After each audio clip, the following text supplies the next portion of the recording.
ഈ ആധുനിക കാലത്തും ഉമ്മ കൊഞ്ചിച്ചു വളർത്തിയ ചില പുതിയ അപ്പളമാരുണ്ടാവും. ഉമ്മക്ക് കുറെ കാലം കഴിഞ്ഞുണ്ടായ കുട്ടിയായിരിക്കും ചിലപ്പോ, അല്ലെങ്കിൽ ഉമ്മക്ക് കുട്ടികളോട് അങ്ങനെ ആയിരിക്കും, ഭയങ്കരമായ ബന്ധമായിരിക്കും. അങ്ങനെ ആ കുട്ടി വലുതാകുന്നു, അവൻ കല്യാണമൊക്കെ കഴിക്കുന്നു. അതിനുശേഷം ഉമ്മാക്ക് അവൻ പഴയ കുട്ടിയാന്നുള്ള ആ ഒരു നൊസ്റ്റാൾജിയ മാറുന്നില്ലേ? എല്ലാം ഉമ്മാനോട് ചെയ്തിരിക്കണം. ആ 2 ആഴ്ച കഴിഞ്ഞിട്ട് വീട്ടിലേക്കൊന്ന് വരികയാണ് ഈ ഭർത്താവാകുന്ന ചങ്ങാതി. ഉമ്മാന്റെ ഒപ്പം തന്നെ നിൽക്കണം. ഉമ്മ അപ്പോഴേ അവനോടൊപ്പം യാത്ര തുടങ്ങും. അങ്ങോട്ട് പോകണ്ട് ഇങ്ങോട്ട് പോകണ്ട് പോരും എന്ന് പറഞ്ഞിട്ട്. അപ്രകാരം തന്നെ ജോലി സ്ഥലത്തേക്ക് പോയാൽ കോൾ ചെയ്യേണ്ടത് ഉമ്മനോടാണ്. ഭാര്യനോട് സംസാരിക്കേണ്ടതൊക്കെ ഉമ്മ വഴിയാവണം. അങ്ങനത്തെ ചില മഠയന്മാർ ഈ ലോകത്തുണ്ട്. ഉമ്മാനെ പരമാവധിക്കപ്പുറം ബഹുമാനിക്കുകയും സ്നേഹിക്കുകയും ആദരിക്കുകയും ഉമ്മയ്ക്ക് വേണ്ടി സേവനം ചെയ്യുകയൊക്കെ വേണം. പക്ഷേ അത് നമ്മുടെ ജീവിതത്തിലെ ഏറ്റവും പ്രധാനപ്പെട്ട റോളാകുന്ന ദാമ്പത്യത്തിലും കുടുംബ ബന്ധത്തിലും ഒരു നിലക്കും വിഘ്നം വരാൻ പാടില്ല. ഇതുകൊണ്ടുണ്ടാകുന്ന പ്രശ്നങ്ങൾ എന്താണെന്നറിയാമോ? ഈ പെണ്ണിന് എല്ലാ അർത്ഥത്തിലുമുള്ള മാനസികമായ സമ്മർദ്ദങ്ങളായിരിക്കും. ഇതിന് ഇതൊരു അസുഖമാണ്, ശരിക്കും മാനസിക രോഗമാണ്. അമിത വൈകാരികമായ ആശ്രയത്വം എന്നാണ് ഇതിനെപ്പറ്റി പറയാം.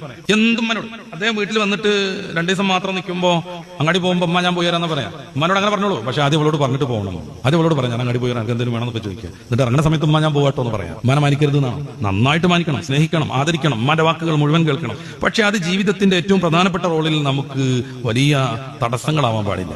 നമ്മളെ മാത്രം പ്രതീക്ഷിച്ചു വന്നവരാണ് നമ്മുടെ ഭാര്യ എന്ന് പറയുന്ന വ്യക്തിത്വം. അവർക്ക് സ്വയം വ്യക്തിത്വമുണ്ട്, അവർക്ക് ജീവിക്കാനുള്ള സാഹചര്യങ്ങൾ ഇതിന്റെ മുമ്പുണ്ടായിരുന്നു. അവളെ നന്നായിട്ട് മാനിക്കുന്ന സഹോദരന്മാരുണ്ടായിരുന്നു. അവളോട് ഏത് കാര്യവും ചർച്ച ചെയ്യുന്ന ഉമ്മയും വാപ്പയും ഉണ്ടായിരുന്നു.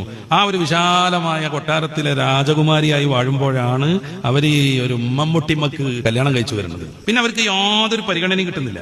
അതുകൊണ്ടുണ്ടാകുന്ന പ്രധാനപ്പെട്ട ഒരു സംഗതി മാനസികാരോഗ്യ പ്രശ്നങ്ങളാണ്. എന്തുകൊണ്ട്?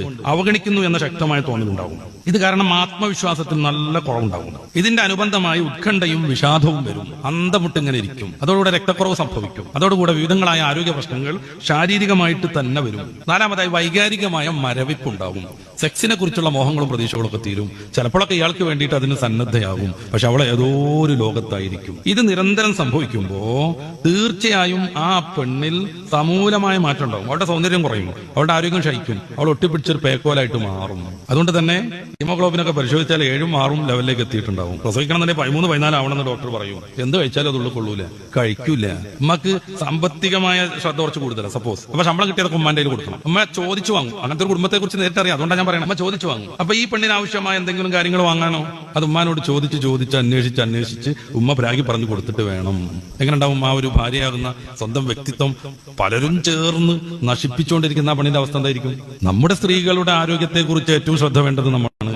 എന്താണ് കുറവെന്ന് പരിഹരിക്കണം. അപ്പൊ ബ്ലഡ് കുറവാണെന്ന് പറഞ്ഞിട്ടുണ്ടെങ്കിൽ നല്ല ആടിന്റെ കരളൊക്കെ മേടിച്ചു കൊടുക്കണം. നല്ല അനാറ് വാങ്ങിയിട്ട് അവർക്ക് കഴിക്കാൻ കൊടുക്കണം. ഈത്തപ്പഴം നല്ല സൈസ് തന്നെ വാങ്ങിയിട്ട് അവരുടെ റൂമിൽ പ്രത്യേകമായി സ്റ്റോർ ചെയ്യണം. നമുക്ക് പറഞ്ഞു മനസ്സിലാക്കണം, ഇങ്ങനെ പ്രശ്നമുണ്ട്, അതുകൊണ്ട് അവർക്ക് ഇതൊക്കെ കൊടുക്കേണ്ടതുണ്ട് എന്ന് പറഞ്ഞു മനസ്സിലാക്കണം.